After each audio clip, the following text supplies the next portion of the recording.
Hello. Today I'm going to give you a short demonstration of EO Consulting's new schools benchmarking tool using the latest business intelligence technology by focusing on the special educational needs sector. I'm going to focus our analysis around SEN schools in Worcestershire, in particular Chadsgrove School, who we have been working with.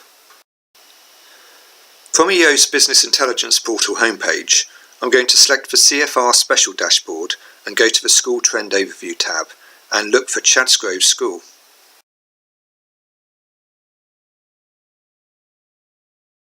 We can see that over the last 3 years, Chadsgrove's income has exceeded expenditure by £179 per pupil, while nationally the average school has been able to build a surplus of nearly £550 per pupil more. Indeed, in the previous 2 years, the school ran a deficit. And looking at the non-staff spend graph, it would appear that the operational costs and learning resources were higher in these years, which is usually due to capital refresh, and indeed isolating for ICT equipment and maintenance shows where the main reduction has come from. Staffing expenditure seems stable and slightly rising as would be expected, but I'm going to quickly cross-reference with the school's workforce data to see if there are any worrying trends. Staff to pupil ratios are stable and benchmark well, and the only thing to keep an eye on is teachers' salaries, which are £1,600 more than the Worcestershire average, but are on a slightly downward trajectory. Going back to CFR dashboards, I'm going to go to the School Allocation Overview tab and compare Chadsgrove's 2017 spend with other community special schools within the medium free school meal band. Two things are immediately apparent.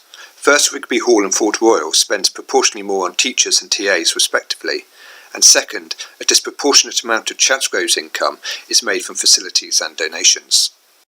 If we isolate for these elements, you can see that while composition of teaching staff costs may differ, the levels aren't too out of kilter. Although Rigby Hall not only spends the most on classroom teaching staff at over 72% of total expenditure, it also has seen a sharp rise over the last 3 years, as shown by the green line in the proportionate change graph. Chadsgrove spends just above the sample set average at 68%. But the most striking variance seems to be the level of third-party income Chadsgrove is achieving, accounting for a quarter of all its income. This requires further analysis from the 3-year trend tab. Comparing Chadsgrove in blue against the average of other Worcestershire community SEN schools in grey, and separating the cohort-driven grant funding over all staff costs, we can see that Chadsgrove's spend on staff has increased by 12% over the last few years, while its grant funding has only gone up by 4%. This contrasts with the other Worcestershire SEN schools whose grant funding has increased nearly 2% faster than staff expenditure. This suggests that Chadsgrove could be receiving a raw deal. Indeed, if we isolate for delegated funding, it is slightly puzzling that Chadsgrove receives nearly £1,000 per pupil or 13% less delegated funding from the LA than the highest school, Picture Oak. You would hope success at achieving third-party revenue is not being used as a balancing item. Digging a bit deeper by enlarging the income table, we can see that over the last 3 years, the change in income is inversely correlated with the level of average per pupil income. So those whose income per pupil are lowest have seen the largest proportional increase in grant funding. Let's have a look to see what might be driving this by isolating just SEN funding. Here you can see that the inverse correlation is even stronger. Now, I'm no expert in SEN funding, but this could suggest that either needs-based composition is being more evenly spread across Worcestershire, or there has been a change in the funding bands in favour of the lower end. Clearly, a more pupil-focused comparative analysis would be required. If we go to the actual income versus expenditure tab, we can assess how Chadsgrove is bridging the funding gap. We have Chadsgrove's on the left in blue, the Worcestershire average in the middle in black, and then our selected comparator school, Picture Oak, on the right in orange.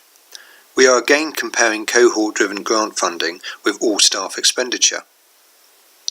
You can see that as a proportion, Chadsgrove is running a 12% deficit in these areas, while Picture Oak, in contrast, is running a 20% surplus.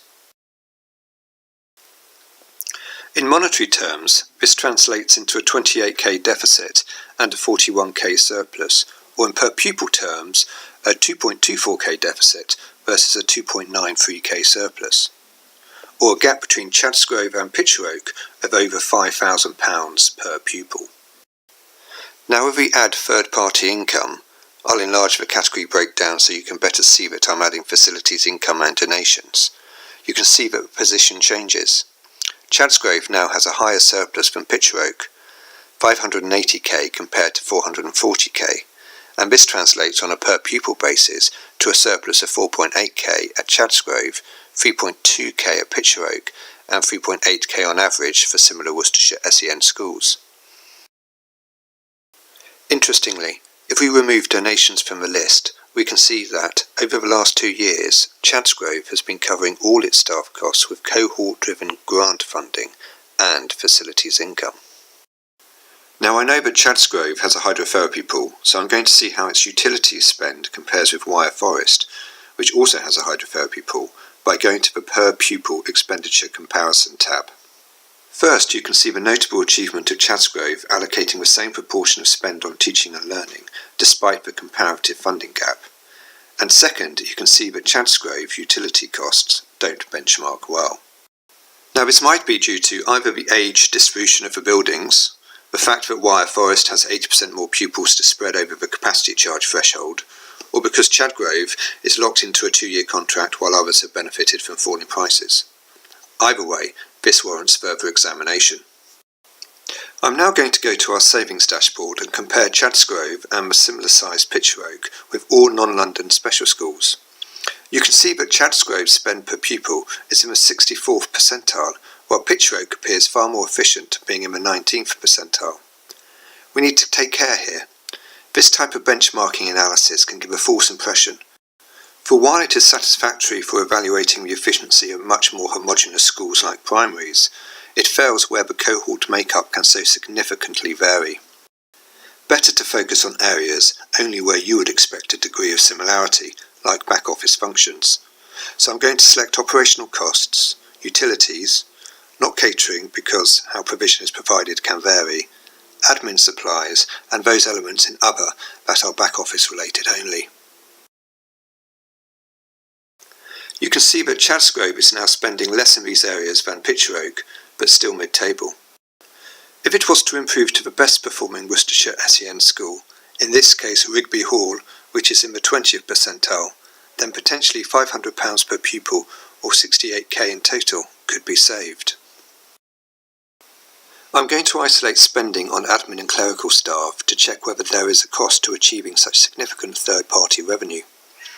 You can see that there is. Chadsgrove's spend in this area is in the 74th percentile, and were it to spend the same amount as Pitcher Oak, then it could save 1.5k per pupil.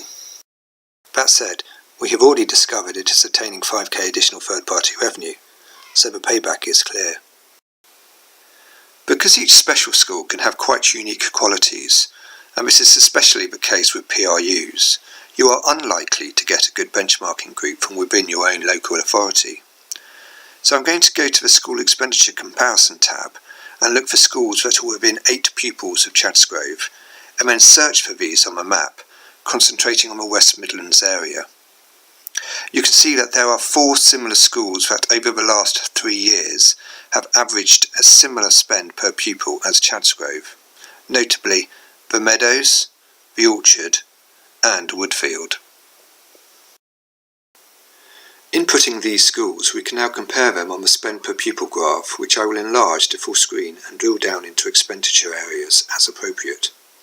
A quick view of the spend composition suggests the Orchard School is the best regional benchmarking comparator school.